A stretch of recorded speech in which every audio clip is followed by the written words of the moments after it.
Good evening, everyone, and thank you for joining us here at the Mechanics Institute for our program tonight. We're very pleased to welcome you to our event and author program, Pictures of a Gone City, Tech and the Dark Side of Prosperity in the Bay Area, with author Richard A. Walker in conversation with journalist Walter Thompson. Before we begin, I'd like to find out how many of you are new to the Mechanics Institute. Who's never been here before? Well, we have one. Wonderful. We have many people. So we'd like to invite you to come back on Wednesday at noon. Come take the tour of our library and our beautiful Beaux-Arts building here at 57 Post Street. And also get an introduction to our programs and events. We have author programs like this going on throughout the year. Friday nights is our Cinema Lit film series. The library hosts a variety of book clubs, writers groups, and support groups. Also, the chess club has ongoing classes and tournaments. So we hope that you'll become a member and join us at this wonderful cultural and educational center in downtown San Francisco. Also coming up, Saturday, June 16th, it's our annual Bloomsday celebration. So join us for readings of James Joyce's Ulysses, and also wonderful Irish music, cuisine, and more. So once again, that's Saturday, June 16th, 5:30 p.m. It's being held at the Dada Bar, which is on the ground floor of our building. And please bring your readings of Ulysses. And now, to begin our program, step right up, ladies and gentlemen. Welcome to the land of milk and honey. Welcome to the Golden State. We welcome you to the Bay Area, the land of high tech and high rents and low income and the homeless. And now to introduce our guests who will discuss our urban problems. Richard Walker is Professor Emeritus of Geography at the University of California, Berkeley, where he taught from 1975 to 2012. Walker has written on a diverse range of topics on economic, urban, and environmental geography, with scores of published articles to his credit. He is the co-author of The Capitalist Imperative, also The New Social Economy, and has written extensively on California, including The Conquest of Bread, The Country in the City, and the Atlas of California.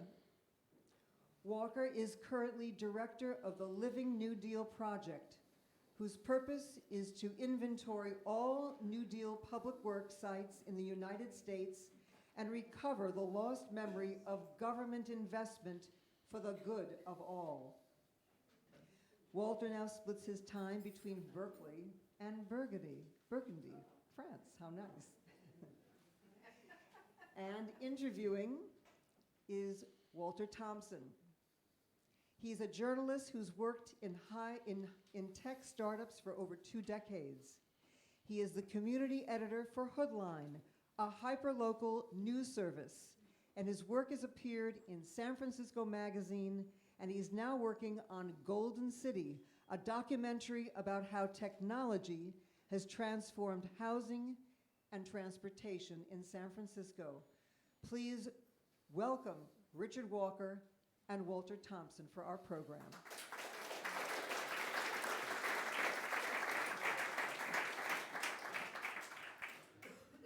Thanks very much for coming out tonight. Glad to have you all here. Let's just dive on in. I think we all know why we're here today. So let's start with tech people, or techies, I think as we're often called. 10% of the Bay Area's workforce works in the tech industry, the 12-county Bay Area. We are the primary growth engine for the entire state. In 2017, the 12-county Bay Area had a combined GDP of $780 billion. That is number 3 behind New York, LA, and San Francisco, behind New York and LA.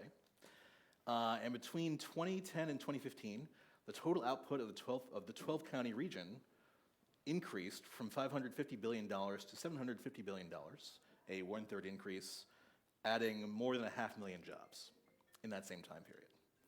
So the title, Pictures of a Gone City. What's the genesis of the title exactly? Oh, well, I always loved that book of poems by Lawrence Ferlinghetti. And since he's kind of a local hero, I always thought I'd love to use that title. You know, I'm not that literary person, but I love that poem, especially the one that ends with "In walks the smiling mortician." But it actually, that poem actually captures the two-sided nature of the urban experience, because it's a fellow kind of walking through the city and saying, life is beautiful for me in all kinds of ways if I don't notice all the ugly side of it. The people who are sleeping on the sidewalk, which seems to me absolutely germane to our current condition. So it both made me sound more literary and actually hit the nail on the head. And so as far as tech workers, do you think, talking about tech workers, the tech workforce. It's so loud already. All right, sound incredibly loud to me. Okay. So the tech workforce, they are only 10% of the regional workforce, and yet it seems as though all the conversation is about tech workers and the impact they have. And so why do you personally think they have such an outsized impact on the local economy and culture? Well, they do and they don't. I mean, you have to remember that the economy of the Bay Area is much bigger than that. It's a very diverse urban area. It's been a very successful economy for 150 years, going back to the gold rush, that has diversified into a wide range of sectors and always featured a very large skilled labor force, a lot of money that could invest in new enterprises, and a hell of a lot of innovation. So this has always been a city that did the things that we ascribe to tech, as somehow that was magically only happened once information technology and solid-state electronics was invented. On the other hand, electronics, solid-state electronics since the 1950s is amazing. We have a very deep history of electronics, by the way, in the Bay Area. It goes back to the invention of vacuum tube, which by Lee DeForest down in Palo Alto in 1908. So this is not entirely new. And it builds on this huge edifice, this huge history of companies, and innovations, and knowledge, shared knowledge, and so on. So, but tech is such a dynamic sector now.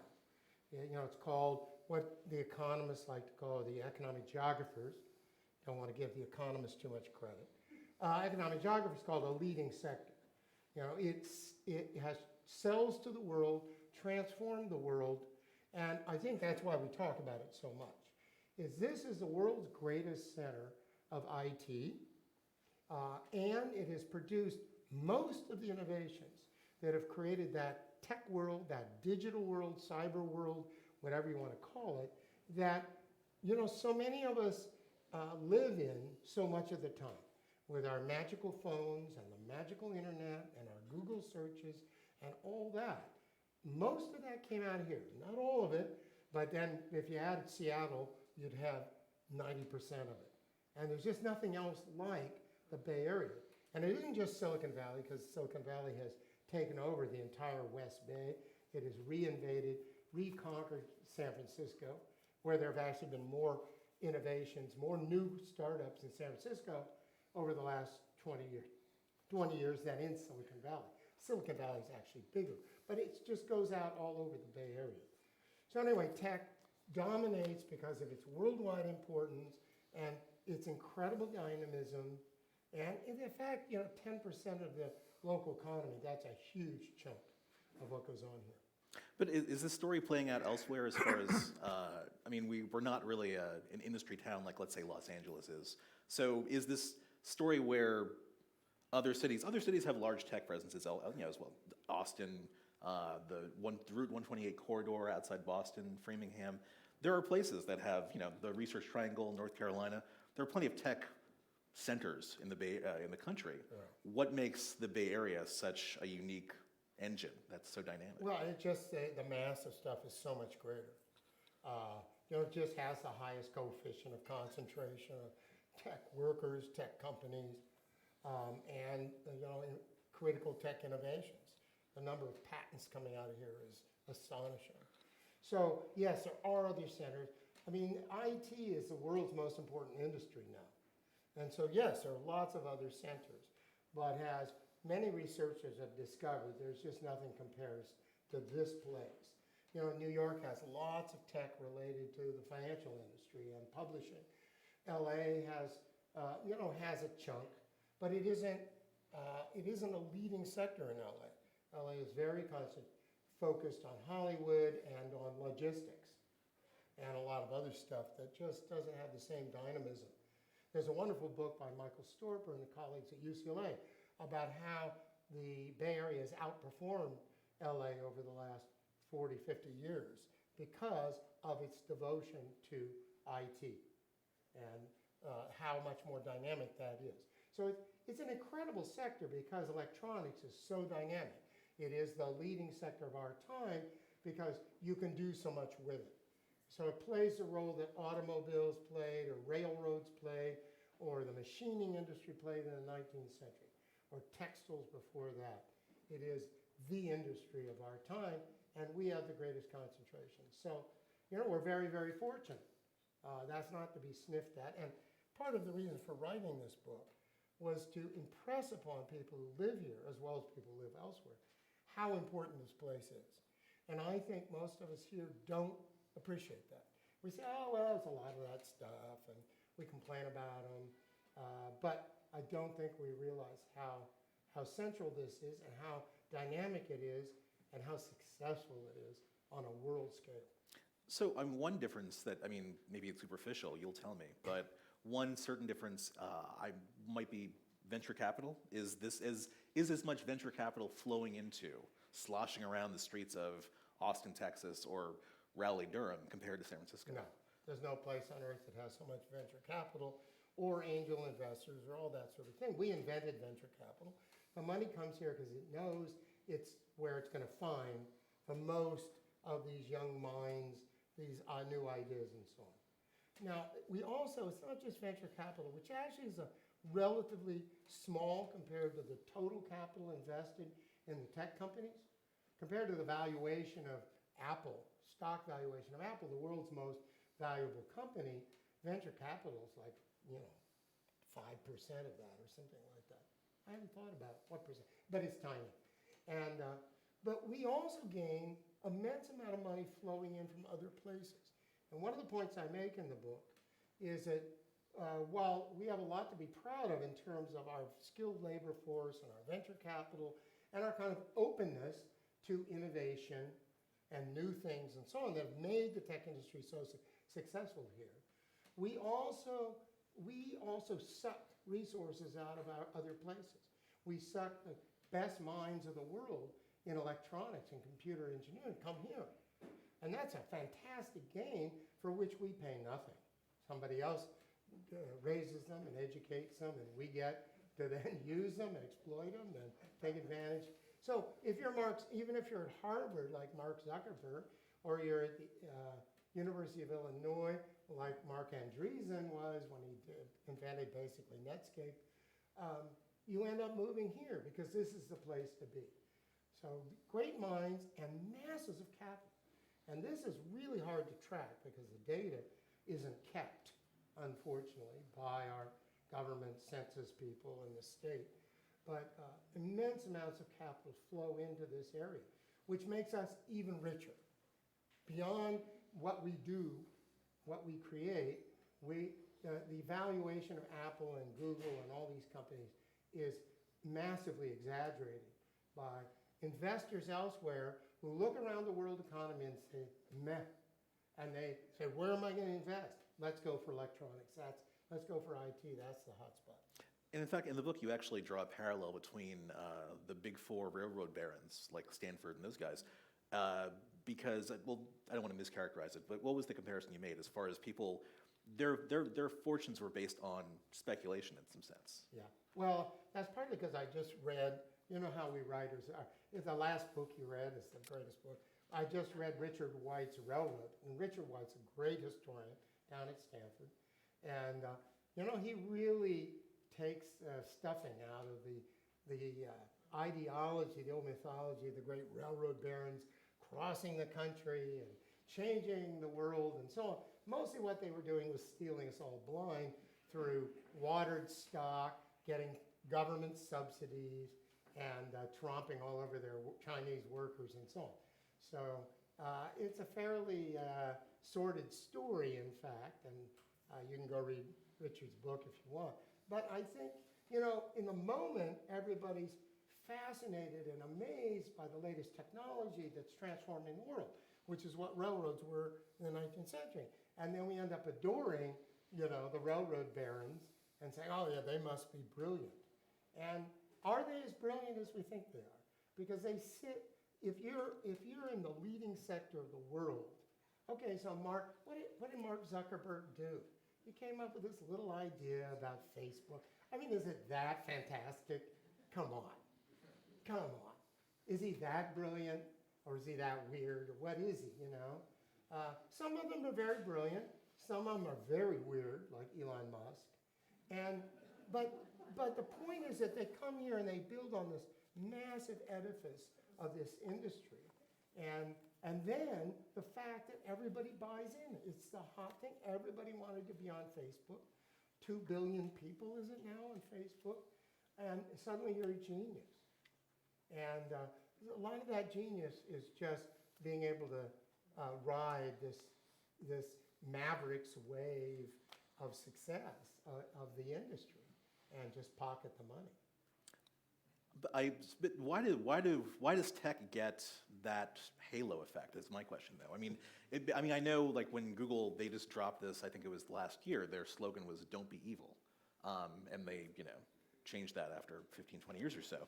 But it seems to me that I'm not, without being anti-tech, it's pretty clear that there is a halo effect around tech innovators, Zuckerberg, Elon Musk, and I'm kind of wondering. I mean, we weren't around to see what papers were saying about Leland Stanford on a daily basis, but was he as lionized in the day as Elon Musk was? And why do you think tech entrepreneurs get this special dispensation? Yeah, I think Stanford was probably a little more suspect even in his own time. But I think a lot of them, Huntington and Crocker were lionized. Somebody like Sutro for his invention of the Great Tunnel and so on was lionized. But it was one thing, it was, how brilliant was it? Well, pretty great at the time. But then, you live on that glory for the rest of your life and the glow of it. The tech guys are notable. I mean, okay, I accept they're geniuses, all right? Say we accept that. They're also incredibly naive about the social implications. So I have a little chapter about what they promise. These great promises about we're all friends now, we're living in a sharing horizontal economy that's going to overturn, the old economy of commerce and capitalism. And they end up as the biggest capitalist on earth. So that didn't work out so well for the promises. And unfortunately, a lot of the other promises about, are we all friends or are we all enemies? Is the information, of course, I love Google. I Google all the time. I couldn't have written this book without Googling, but how much misinformation is out there? How many lies? And of course, as we know from the liar-in-chief, the misuse of these social media is profound and is undermining our democracy. So this is no small thing. And I think now we're pretty much aware of it, but even 5 years ago, as you said earlier, Walter, the people didn't want to talk about the downside. I mean, it was all just this wondrous new stuff. I do make the argument in the book that, Americans have always had this incredible love of technology. We always built the biggest machines. Craft work wasn't the MO of America the way it was in Germany or France or Japan. It was build the biggest damn railroad engine to go over those mountains. Paul Bunyan. That's kind of, that's kind of the American myth. And we love technology. There's a wonderful book called The American Technological Sublime. And, this is just the latest version of it. And, I'm afraid it's an old story. And that we fall prey to it. instead of realizing, the tech's going to do everything, solve our problem, technology is always, modernity is always wonderful and new and fresh, and nobody loses. But the fact is, people do lose. And the losers always end up being called Luddites or simply forgotten. It's like the gold rush, okay? That's our local myth, origin myth, very important to us in San Francisco. And, it's kind of an amazing moment with a lot of young men mostly coming in, a lot of success, built the city and so on. But we forget, nobody really writes whole books on how many people died on the way over or failed completely, never went home, or went home as broken men, and so on. And there was a lot of that.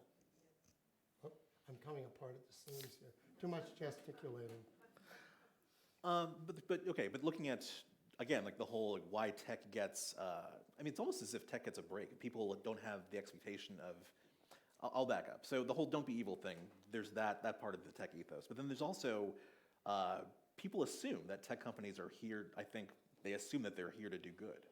Whereas other companies, one of the largest companies in San Francisco, McKesson, isn't perceived as a do-gooder, even though their products literally save lives. Yeah. So why would, in your opinion, why does Zuckerberg, why is he perceived more as a do-gooder than someone who's literally making heart pumps or insulin devices or? Well, it has to do with the myth of the startup and innovation, that any young guy, mostly guys, by the way, can come here and work at Hacker Dojo or wherever and come up with the next genius idea. And it's a hothouse of that stuff. And it's interesting how people, in a moment when that's the hot thing, a lot of brain power, a lot of talent comes in to do that, and some of them do come up with great ideas. So then we go, oh yeah, look at that, it's really working. But if it were 18th century Vienna, they'd all be writing symphonies in the Haydn style. This is what you did if you were a brilliant young man like Mozart. You went to Vienna and you wrote beautiful music until you died of starvation, basically, and illness. And so, a good quote actually from your book, most startups are born in the hopes of a quick euthanasia via acquisition. Which is true. People come to San Francisco, they start up a company in the hopes of being gobbled up by a larger fish. And so I want to ask you, what do you think, what are the economic and cultural impacts of that intentional short-term thinking? It's money-making. The old Silicon Valley was rather different. The Silicon Valley, my colleague Annalise Saxenian wrote a wonderful book back in the 90s, Regional Advantage, about why the Silicon Valley overtook Boston Route 128. And there's an open culture on the West Coast and Bay Area that goes back a long way that she captured. But these guys, they were really devoted to making the electrons run around the circuits. And something really dramatically changed with the coming of the internet and all the quick startups. They basically are about commerce. And commerce took over. You can see this in different stages. It actually starts in the 70s, but it really jumps ahead in the 90s. And today, basically a lot of these people, they're coming, they say they're changing the world, but mostly they want to become instant millionaires. And because you now have this immense, these unbelievably rich firms, even Hewlett-Packard in the glory days of the 60s, say, was very prosperous. But it couldn't compare with what you got with Google and Facebook and Microsoft and so on today. And they can just gobble up these little guys because they have this kind of monopoly position. They make essentially monopoly profits when you control 80% of all searches and 75% of all advertisement, like Google does, and with Facebook on the advertising. You just make bundles of money. The money just flows in. And it's really, that's what it's about. It's about commerce, and everybody looks around and says, oh, I can become rich. And it does affect your culture. And that's why, you do get people complaining about an element of the techies who are kind of what they call frat boys, who are just here for the excitement and the money. And frankly, solving technical problems is not really what a lot of them are doing. It's interesting. No, I've heard the frequent joke that a lot of startup entrepreneurs are really just trying to solve problems that, like basically things that their mother used to take care of for them. So things like grocery shopping and laundry delivery and so on and so forth. Yeah, I've seen this more than once. Yeah, I mean, you have to remember a lot of the problems they solve with oh crap, what's the name of Amazon's? This, no, the little box. you Oh, put in Alexa, your- Alexa. Alexa, thank you, sorry. Siri, Alexa, all this stuff is basically, yeah, to order your pizza. And it's not clear, and I think some of the best critics of tech innovation today say a lot of this stuff, you know, is solving problems that most of us don't regard as problems. So actually, so two things. Is there a myth? Let's like, I mean, thinking back to a different industry, different time, Hollywood, 1940s, and the myth of Lana Turner at a lunch counter being discovered, and you know, suddenly she's tapped and she's a movie star. And so, is there a similar mythology for San Francisco now, as far as come and open your laptop in a cafe, and then you'll be blessed by Zuckerberg and kind of. Yeah, I think there is that kind of thing. You know, you'll be the next Marilyn Monroe coming from poor family in West Texas. You know? And so again, apart from the short-term payoff, like how does that influence? Like, I don't want to lead you too much, but for example, we just had an election on Tuesday, a special election. Turnout was one of the lowest that they've seen, I think, in recent years. It was I've been hearing it's between 30 and 40%. I'm not sure if that's accurate, but it seems to me, casually observing, that many tech workers aren't that socially or civically engaged. Because many of them are, I'm not sure if it's because, but many of them are transients. They're passing through. Yeah. And so is that a legitimate supposition on my part? Are these people kind of just... Well, that's a very good question. I don't think I have a clear answer. I don't think anybody's done enough research to really say definitively how that works. We're all getting kind of very seat-of-the-pants feel about this because we don't know, because there are so many new people that have shown up and they work in this industry and we're wondering how are they going to react. And I think it is absolutely critical to the political future of San Francisco and the Bay Area, which way they go. A lot of them, when Trump was elected, a lot of them moved left. You know, they were shocked. They started supporting groups that would work on elections, maybe get technology into elections. You saw a very positive reaction.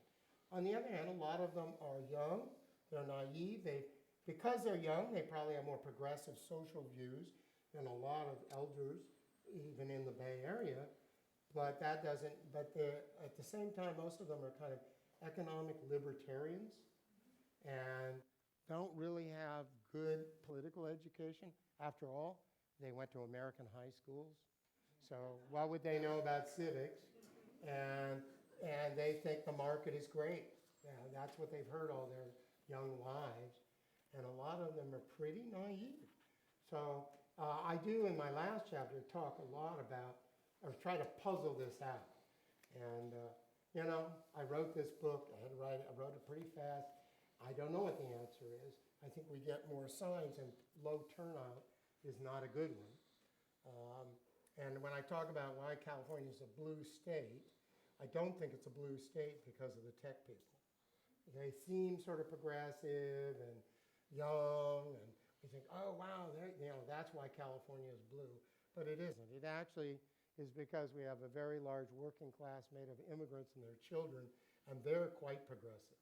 And they don't like the Republicans because of what Pete Wilson did back in 1994, the kind of thing that Trump is doing on a national scale now, and they remember.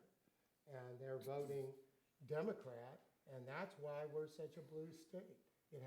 And it's a big lesson. It's a lesson that Thomas Frank's been trying to teach us nationally, that you know, if you want to have progressive politics with a really solid base in this country or in this region, you've got to have working class people on your side.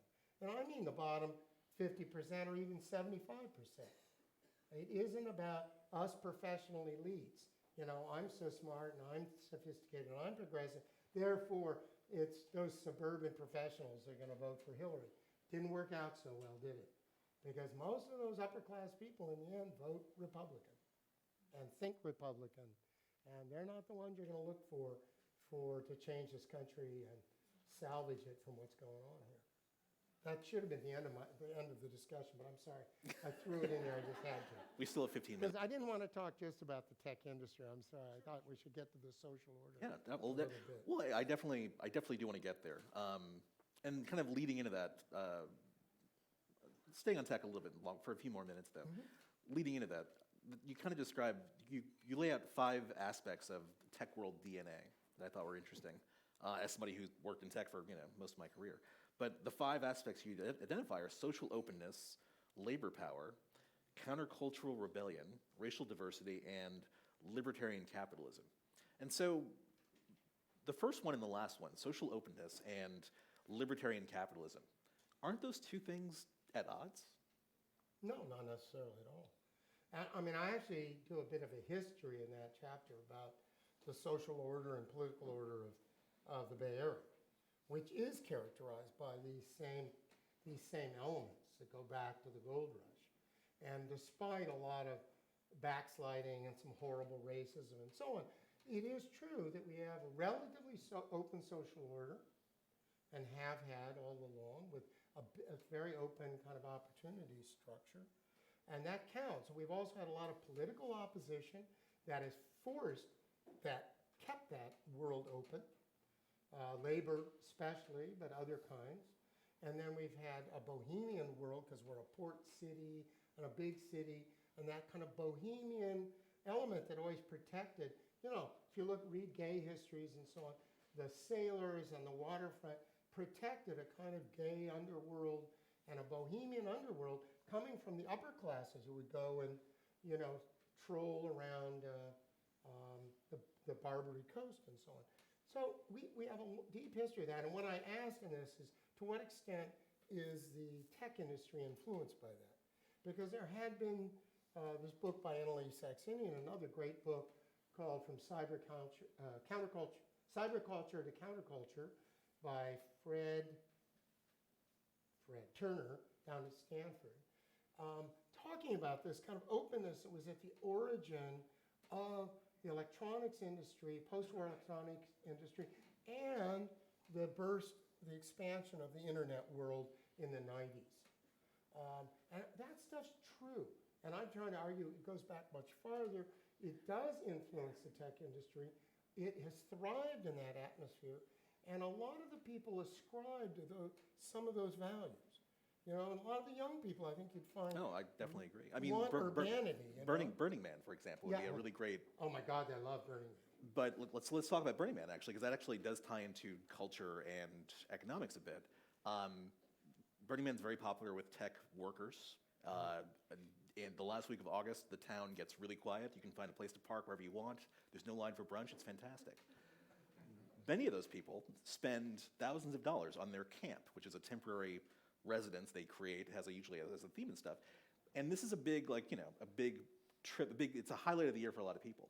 Now, many of those same people, they call it what's the colloquial term is going home. Going to Burning Man, they call it going home. It's a real community. It exists. It's thousands of people, and then it's over. And then when they come home, a lot of those people, they do not vote. They do not contribute to nonprofits or charitable organizations. They're not engaged to that same level at home as they are in the desert, in Black Rock City. And so, to me, that's what I'm talking about as far as the social openness being at odds with the libertarian capitalism.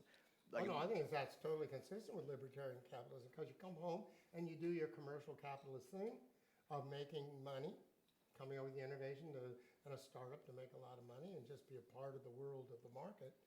And it's seamless. I can go do my cultural thing out there, and then I can come back and do my innovative business thing back here. I'm not a huge Burning Man fan, but I do recognize that it's like the original Bohemian Club, writ large, before it got taken over by the capitalists. But the problem with Burning Man is, in a sense, is the same things happen. It started as this really alternative countercultural thing.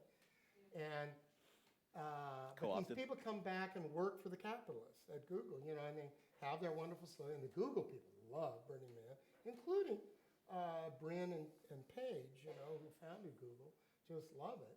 And I mean, I understand that. I think it's great, those kind of bacchanals. I have nothing against bacchanals. And I do think it's very West Coast, very San Francisco. And I say, you know, more power to them. But I'm not sure that it carries over. And the problem is that when they get back to business, unfortunately, you know, they're a big business now, and the money, you know, the money is what really talks. You know, Google's greatest innovation after its algorithm was its advertising algorithm. You know, after the search algorithm is the advertising one, which is what brings in all the money. And they're basically a gigantic electronic billboard. Whoa, that's innovative. Billboards? You know, we never had those before in America. Advertising? No, never existed. Never corrupted anyone. Never characterized our society. And yet that's what most of this is about. It's about advertising. Going back to the social openness and libertarian capitalism, at Google recently had a bit of a, I wouldn't call it a controversy, but in any case, their AI, artificial intelligence is a major part of their business, basically. They had a working group of AI experts who were working on a military contract for the government that was using, I believe, drone cameras to identify targets, basically. And internally, the Google employees organized and got the company to drop this contract. So is that the kind of social responsibility that techies are doing, or is it kind of all about work, or is it? No, you know, I don't want to be put in the position of just a kind of broad brush critique and saying, oh, you know, they're all horrible and this is terrible. It's not. I mean, it's dynamic. There's a lot of young people with a lot of great ideas. And the question, of course, is always, which way will it go? What's going to happen? And I'm not a determinist. I may be kind of Marxist about the capitalist economy and its, for instance, its cyclic nature or its inequalities. I mean, I believe those are actually part of how it works. But things like political outcomes depend on politics and depend on how people get organized, get influenced. You know, is the Bay Area's old legacy of progressivism and the left coast going to gradually incorporate these young people and turn them to the left? Or are they going to be so kind of corrupted by money and influenced by the gods of the market and the big boys and the big capitalists in their industry that they're going to go that way? And it's up for grabs. I think that's the point. I mean, I really believe in the importance of understanding the economy and how it undergirds all this, and a lot of us are way too naive about that. At the same time, politics, what I've learned through my life is politics is an open system, and culture is an open system. And you've got to see, and it depends on circumstance and conflict and struggle and actual political movement. And if you don't have a political movement that carries people to the left and progressive element direction, it isn't going to happen. So right now, you know, Trump is winning. Trump is, you know, carrying masses of people to the right, to the super neo-fascist right that we never thought possible in America. And what are we doing? What's happening to counter that? That's the question of our time. Sorry to be kind of dramatic, but great it is. I mean, I try to keep the book, by the way. I try to keep Trump out of the book. I only mention him a handful of times because, you know, I'm writing this thing in the middle of the hysteria after the election and so on. So I said, okay, talk about the Bay Area, keep it here. But in the end, you can't because we're a part of that. I guess I keep going back to the libertarian aspect because it is just, there's a strong streak of libertarianism in tech culture. It's undeniable, but it's kind of at odds with the Bay Area's embrace of social justice in some sense. There's a bit of a tension there. And so, Totally. I mean, and so for example, a lot of tech workers, the ones who can afford to, will drive or ride share, but they will not ride Muni because it's perceived as unclean or gross or crime-ridden, that sort of thing. I mean, I hear this pretty frequently. There's no shame in just like, I don't ride Muni. It's almost a touchstone, kind of a boasting point. And so I kind of wonder, like, that doesn't seem sustainable in some sense, as far as that tension of libertarianism versus I like this and I don't like that, and therefore I'm not going to ride Muni, or I'm not going to. For example, I've lived here since 1996. There's always had a homeless problem in the city, but it wasn't until a few years ago that I started seeing actual sweeps. And the people who, like, I don't see anyone being outraged by, like, sweeps of homeless people. People want that. And so I kind of wonder, like, do you still sense that the city is leftward leaning, given this libertarian foundation that's economic? Well, I mean, that's not entirely about libertarianism, which is about the market versus government regulation and so on. A lot of that, what you're talking about, is social class and race. And we haven't really talked about the social order. And the social order here has tended to be pretty open, have a big middle class and upper middle class of skilled workers. But like everywhere else, it's doing this. And inequality is growing. And we produce more billionaires per square foot than any place on earth. That is not the basis of a progressive, egalitarian, social justice society, I'm afraid.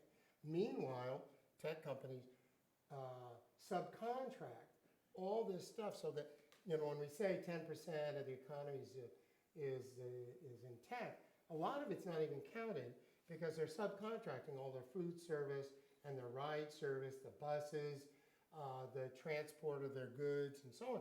All goes to companies that employ low-wage immigrant labor or children, people of color, who make up 3/4 of the working population of the Bay Area.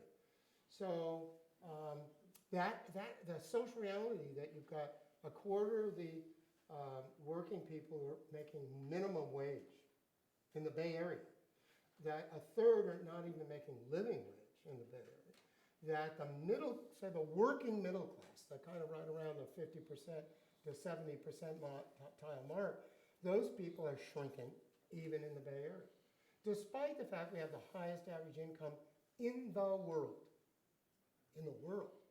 And yet, here too, it doesn't lift all boats. It's some super liners up here on the top and a lot of little rowboats that are floundering in heavy seas down below. And so, we're not so different than Houston or Atlanta, places with big, cheap labor forces. And we like to think we're different, but in many ways we're not. But most of us, white people who live professional lives, are part of the top 10 or 20%.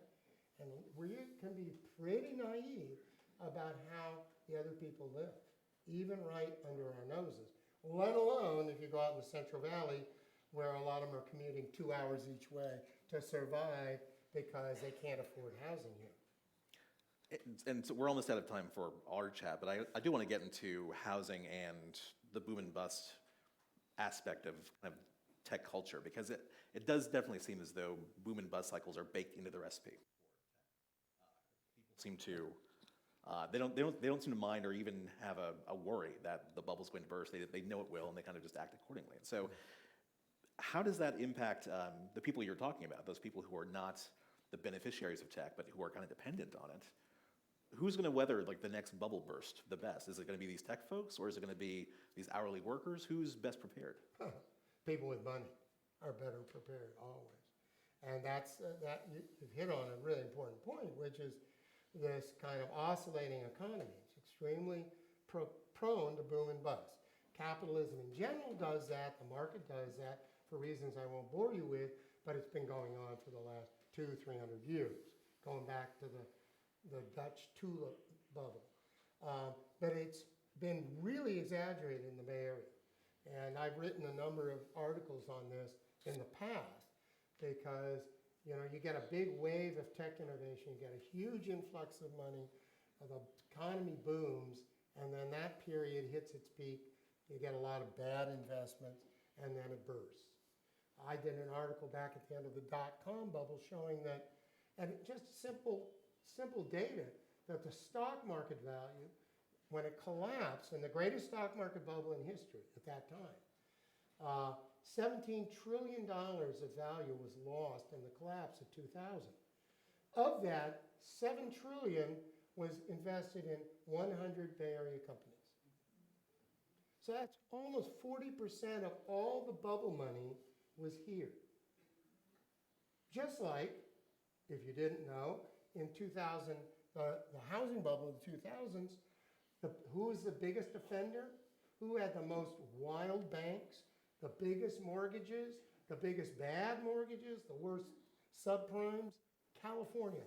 By a mile, California was the world center of that bubble. So we have a really bad record. So in boom times, you got to be really careful not to think that, oh, this is going to go on, this is going to go on forever. And in housing, it has a very particular impact because when you have a boom and demand, you suddenly have 50% growth in the regional economy.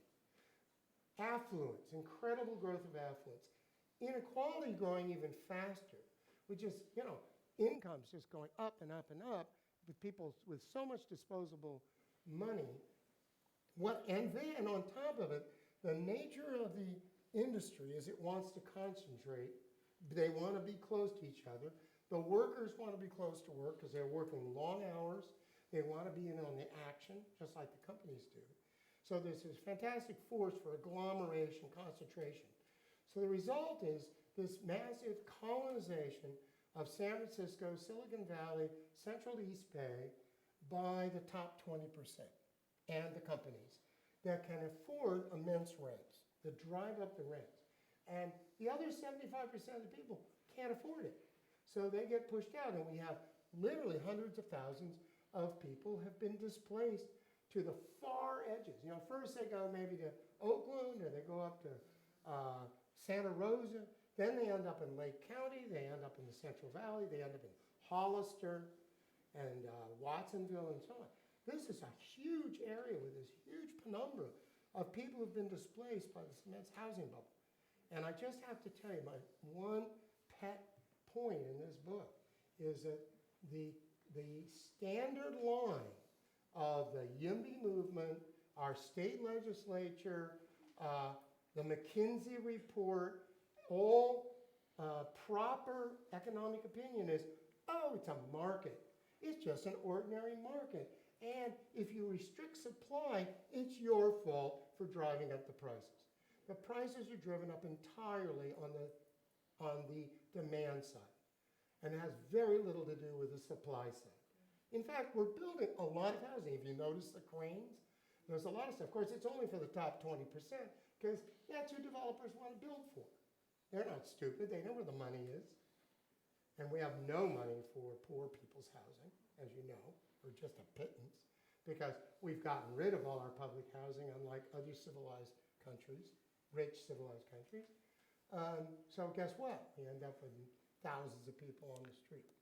But the new normal, and again, we're kind of short in time, but the new normal seems to be everyone accepts that housing is absorbs an inordinate amount of your resources. And everyone kind of accepts it because that's just the way it is. So for example, London Breed, mayoral candidate, just recently got rid of, shed her roommate. She had a roommate for years until she was running for the election. In my own neighborhood, I live in a quiet Coal Valley. It's a kind of a central, quiet neighborhood. There's a young man who parks a former ambulance in my neighborhood after dark. And I look inside when I'm walking past, and I see a small mattress and his clothes folded, and he also a laptop. He works in tech, and he lives in an ambulance in my neighborhood. So it seems as though this is not a crisis for a lot of people. This is just the new normal. Is that sustainable? No, it's crazy. So Crazy, and by the way, a lot of the homeless counts are really undercounts because there's so many people living in their cars, particularly in the vast spaces of Silicon Valley. So in 10 years, if we're on the same path, what does San Francisco look like? Because it seems as though we're heading towards something like either East Palo Alto, which is just basically an incredible divide between economic, highs and lows, or Monaco, where basically everyone's wealthy and you have a small room in the back for your servant, basically. Yeah, and has Monaco ever created any great innovations? Not really. I guess a few in how you deal the cards. But no, those are not great models, and we shouldn't look to them. I mean, our inequality index is now equal to Guatemala. Not a good sign. Our homeless is a moral catastrophe, really, that we have so many homeless people. And, you know, it shouldn't be the normal. There's just no way it should be the normal. And also, you can end up with a very homogeneous, boring city, ultimately. Now, unlike, you know, I'm not very good at being a kind of dystopian, which disappoints my friend Gray Brecken all the time. Because I think cities are immensely complex. They are immensely resilient. It's amazing that after all these booms in San Francisco, that it isn't completely cleansed. You know, there are still black people, there are still brown people, there are still amazing numbers of kind of working people who figure out a way to survive in this city. But, you know, it's not easy. It's terrible for them. A lot of them, you know, live very cramped and restricted and tenuous lives where if you fall over, if something, you know, you have an economic catastrophe, like a recession, or a personal one, like depression or alcoholism, you know, or your kid has a drug dependency, you can easily lose your home and end up on the street. And that, you know, before homelessness, you know, a lot of it was related to sort of personal catastrophe. But today, so much of it is related to just the housing market being impossible.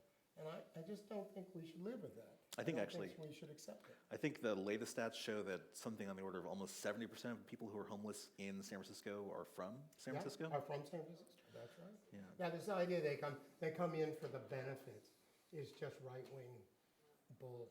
So, wrapping up, at the end of the book, you express, quote, real hope for the future as a multiracial, progressive city, unloosing the shackles of ruling class power, white supremacy, and political paralysis. How optimistic are you? Well, that sounded really optimistic. One of those moments where, oh, I'm finished with the book. I think I need something upbeat. Yeah. But I do actually, I think the biggest sign of hope for me is California as a whole, and much of the U.S. now, you know, is a society of color. And in particular, the working people, if the working class, or whatever you want to call them, the working people are basically 80% of the local population.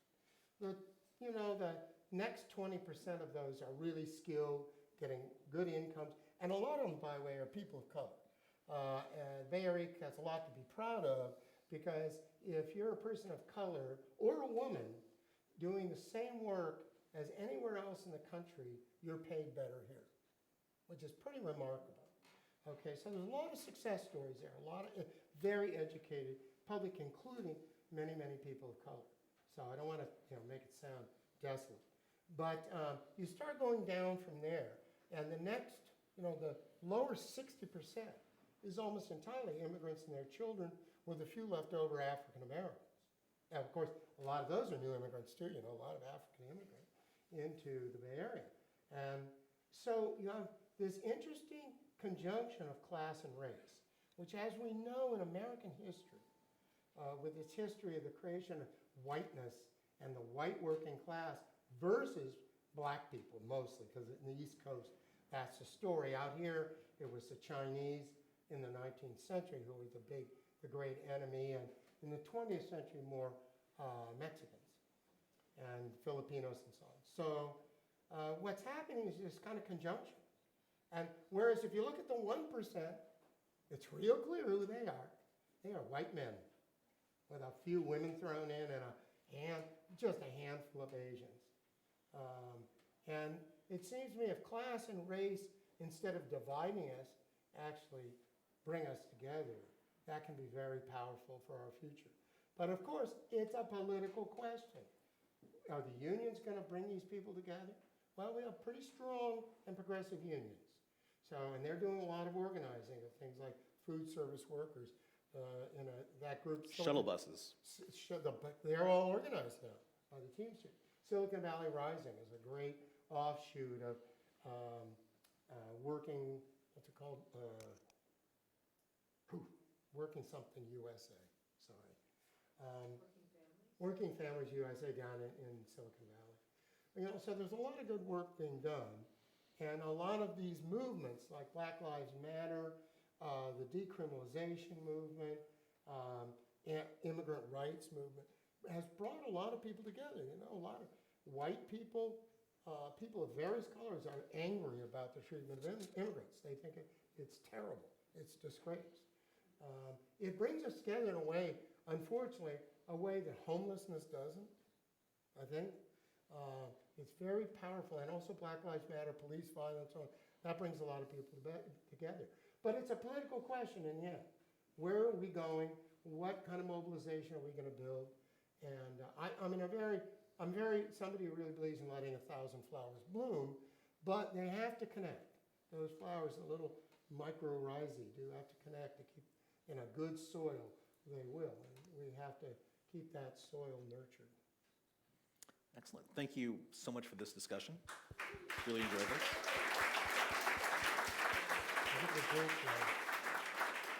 And now we're going to throw it out for questions to the audience. Please wait for the microphone. It's coming your way. There's a woman, thank you very much. There's a woman here in the, okay. We'll get to you. Yes.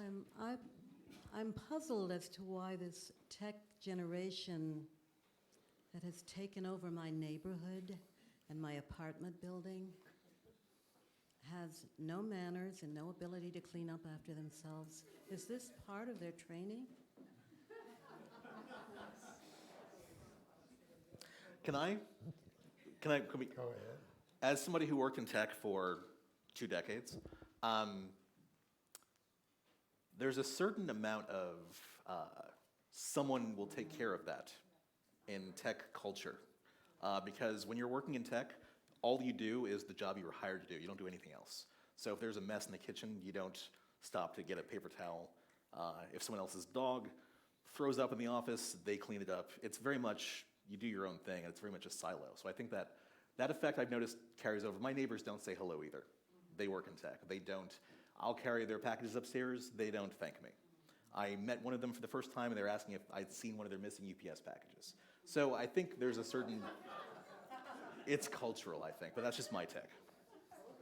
Well, I think there's an awful lot of young people who've not been terribly well socialized yet.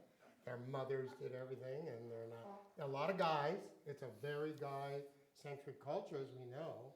And and they're waiting for mom to come clean it up. Also, I think you're right, Walter. They work like hell too. I mean, again, we have to remember that as glamorous it sounds, the workplaces, the salaries, there's a lot of super exploitation of your average tech worker. They work enormous days.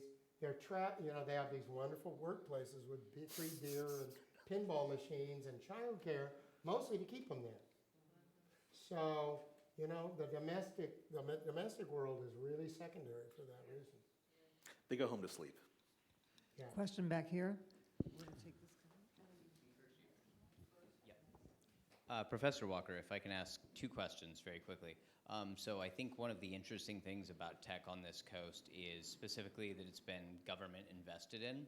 And I know that earlier the federal government made investments through DARPA or any other program that kind of led to the presence we have here now. And I was curious if you could explain that, because it seems kind of like an investment here now.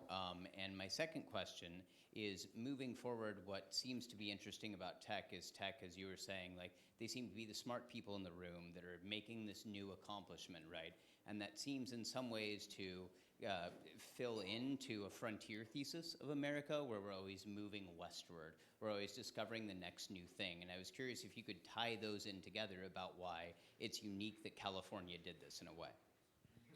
Well, I mean, California has always been, as Lord Bryce was it, said California is like America, only more so.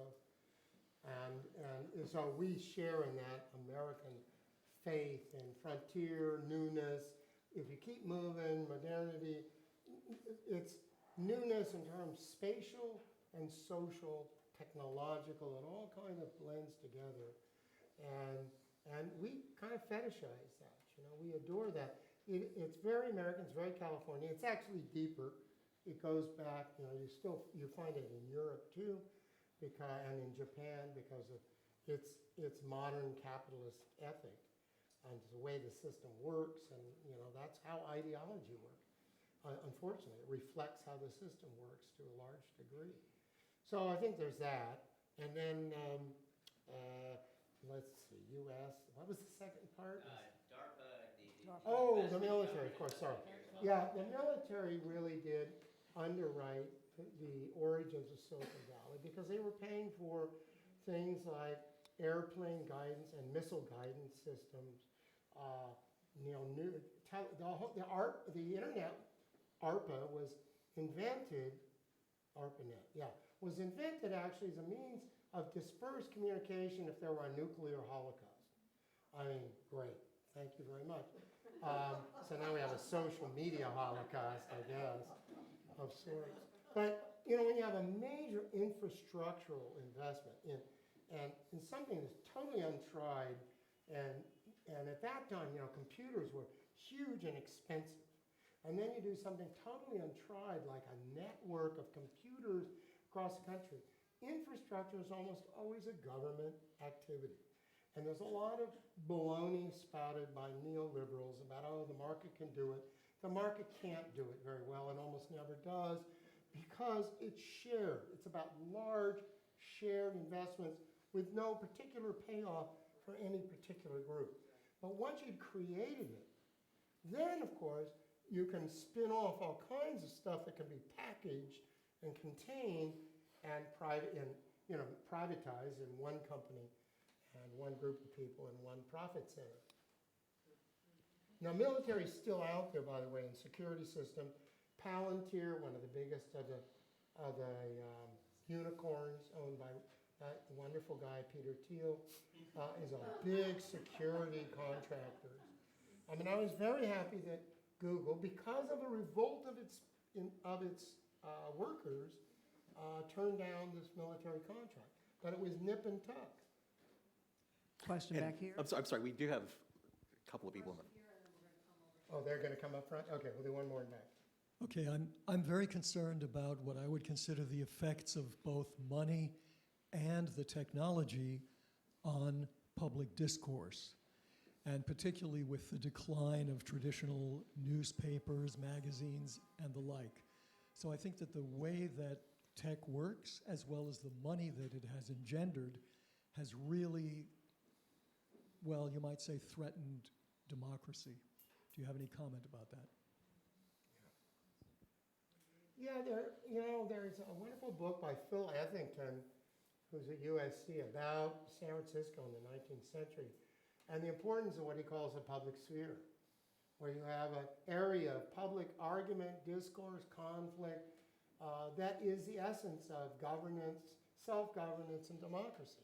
And it looks messy and ugly, and the ideology that's been pushed in America for a long time, that's because people in government and politicians are evil and don't know how to do things. But if we cut off our little corner of expertise, whether it's in the sciences and engineering or it's in commerce, we're really competent. But the public sphere is supposed to look like that because it's how we all govern ourselves. And as you probably know, governing a family is virtually impossible. And when you're trying to do like a commune, that worked out really well, right?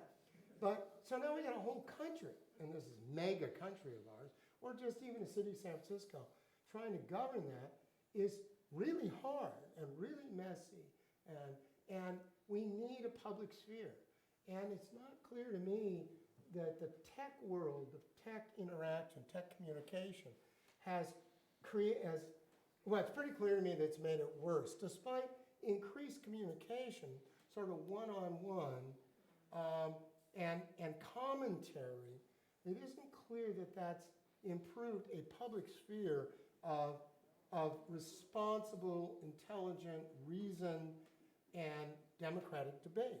Or even informed debate, I would And say. informed debate. So, in fact, it's in many cases done the opposite.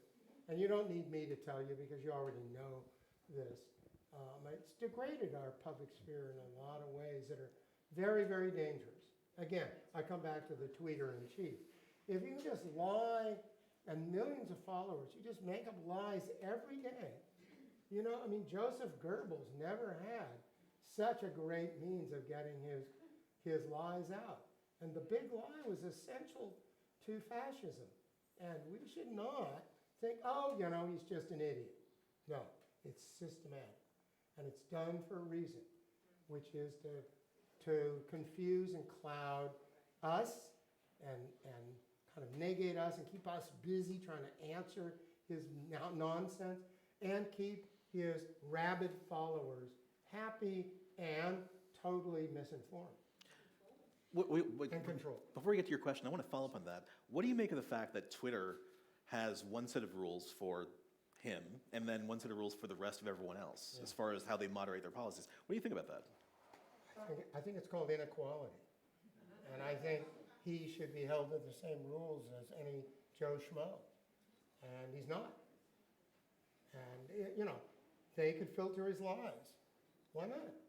And we're starting to get that. We're starting to get filters, algorithm filters, thank heaven. Finally, because of public pressure and, you know, public anger, these guys are starting to clean up their act. Don't ever trust them to do it all. You know, they gave us this problem. They're not going to give us the perfect solution. We need governance. We need government. And it's a dirty word today because of 40, 50 years of neoliberal hammering away by the Heritage Foundation, Ronald Reagan, and the whole right wing said government is evil. And, you know, young people kind of buy that. They don't know any better.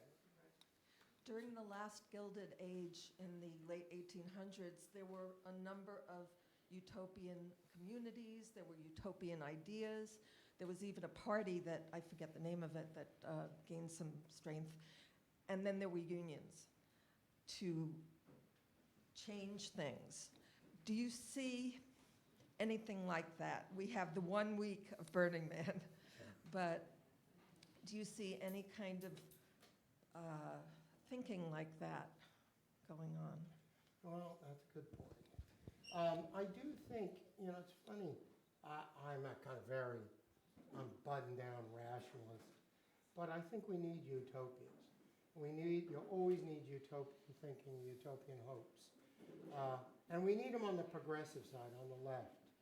And we have to remember, you know, these tech guys, one of the reasons they're so popular and so, you know, were so beloved in a way is they offered a utopia.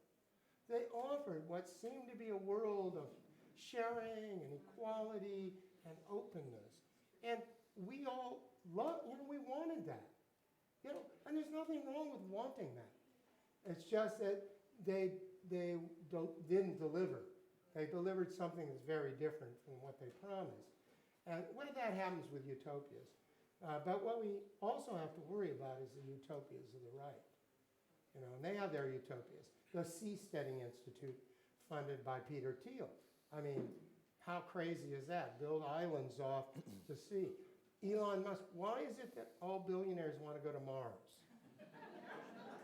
I mean, it's crazy. And partly because NASA is so defunded that it isn't doing what that's a social project it should be doing, not Elon Musk or Jeff Bezos or whatever. But the fact that, you know, he says, well, you know, the only way to save the Earth is to go to Mars. No, the way to save the Earth is to save the Earth. And guys like him, billionaires, you look at their actual projects of what they spend their money on, and it's so disconnected from the needs of ordinary people. And ordinary people need things like unions, fraternal organizations, neighborhoods that they can live in, where they know people and they have support, medical care that isn't too expensive. That's what people need.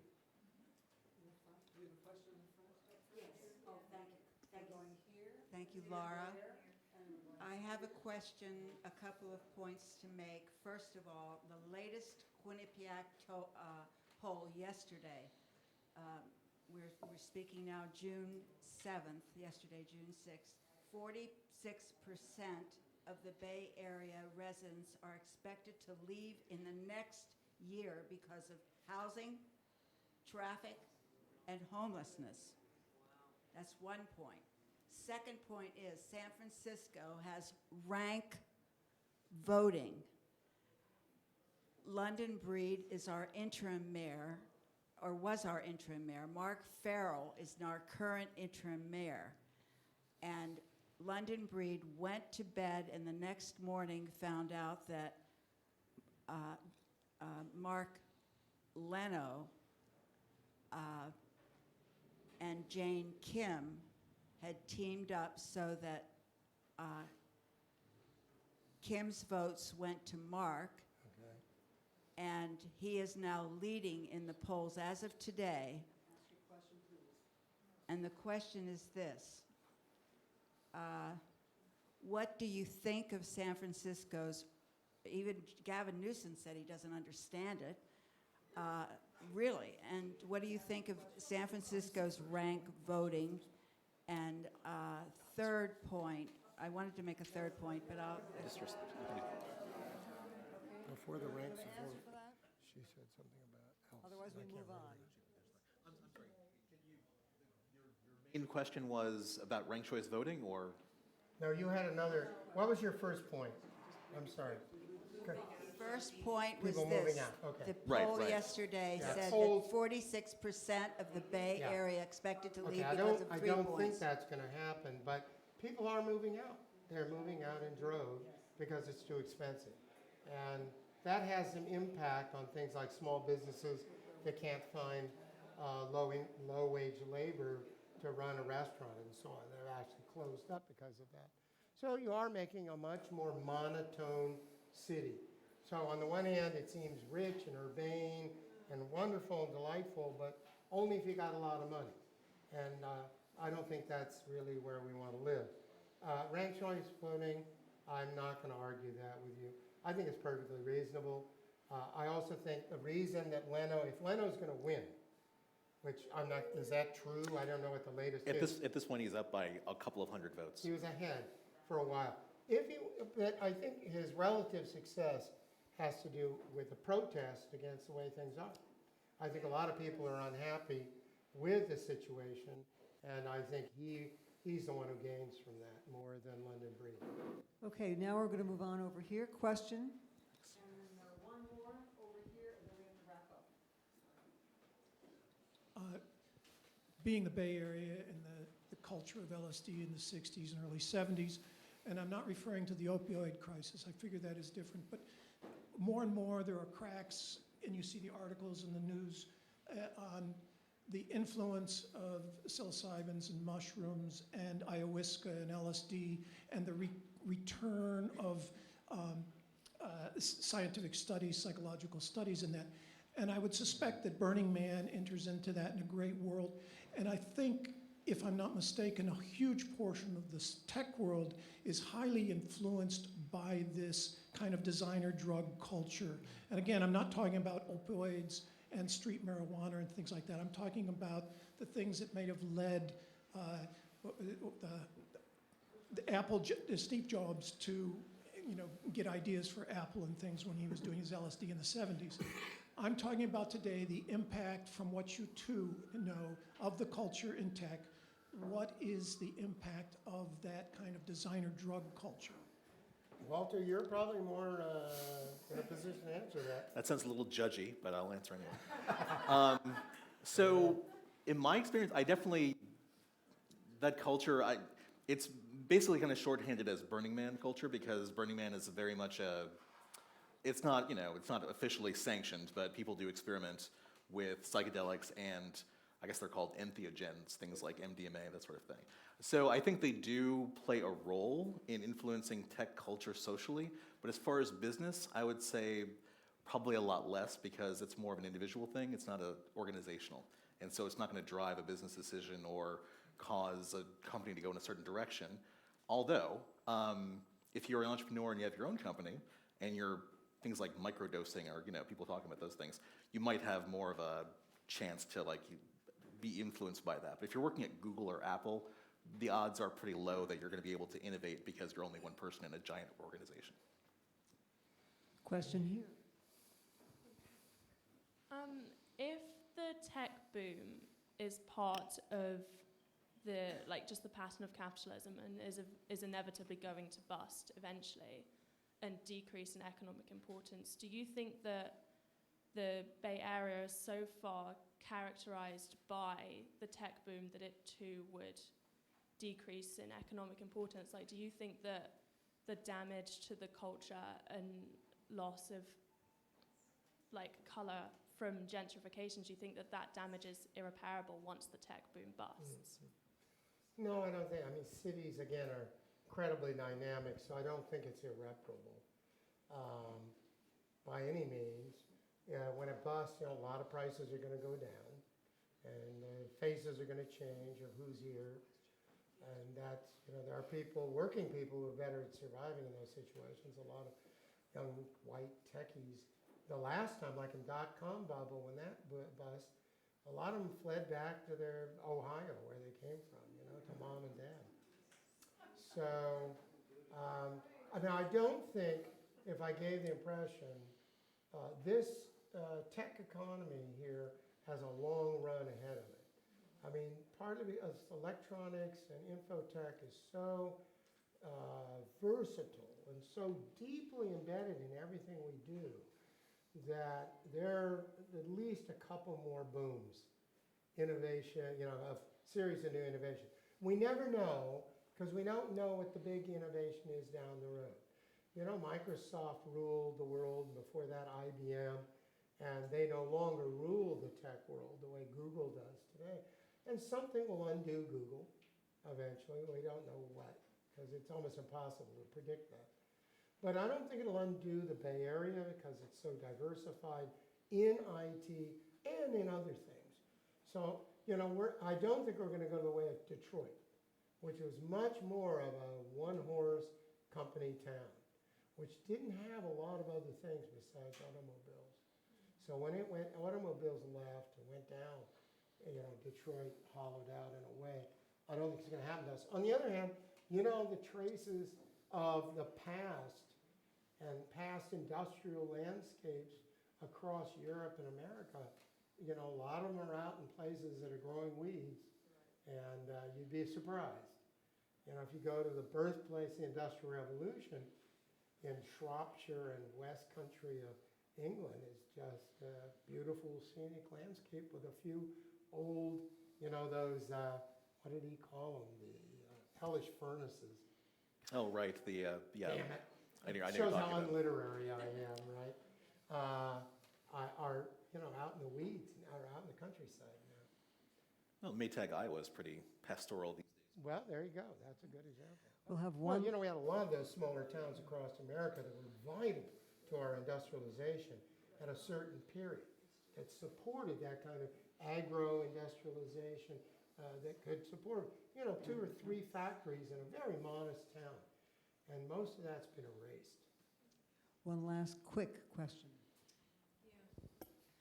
Quick question. I was in Seattle about a week ago, and they have the same problem. Yes. They have a strong high-tech industry, and we saw endless amounts of tents and homeless people all over the place. Yeah. So it's a very tragic side of this booming engine. And I just wonder, when you think about it, I mean, you can't be depressed about it, and yet it causes some very dark thinking. What do you do to equalize this a little bit? How do you bring in, like Lee did, brought in Twitter and all these jobs that he thought was going to be a great thing, and look what he did. Yeah. I mean, it ended up creating chasms.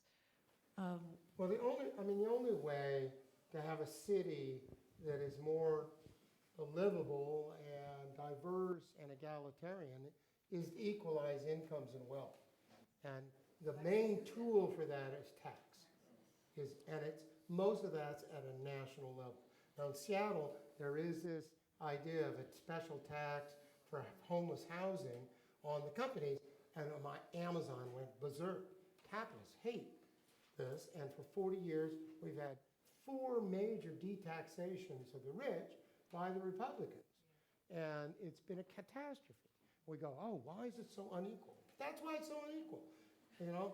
And during the great post-war era, when developers actually built little houses for working people, they did it in the most equal period in American history, since maybe the 1830s, okay? And that was because so many of the rich people had been ruined by the stock market collapse, and then we had 90% income tax on the top brackets brought in by the New Deal and Roosevelt. And well, that's what you got to do. And inheritance, you have to tax wealth, not just income. You have to tax inheritance, and the rich all go, oh my God, my poor children. And then they argue that, oh, well, little people are going to lose their family store or some nonsense. But it actually detaxes the rich. They detax inheritance, capital gains. They've systematically cut that. They've cut all the income tax levels.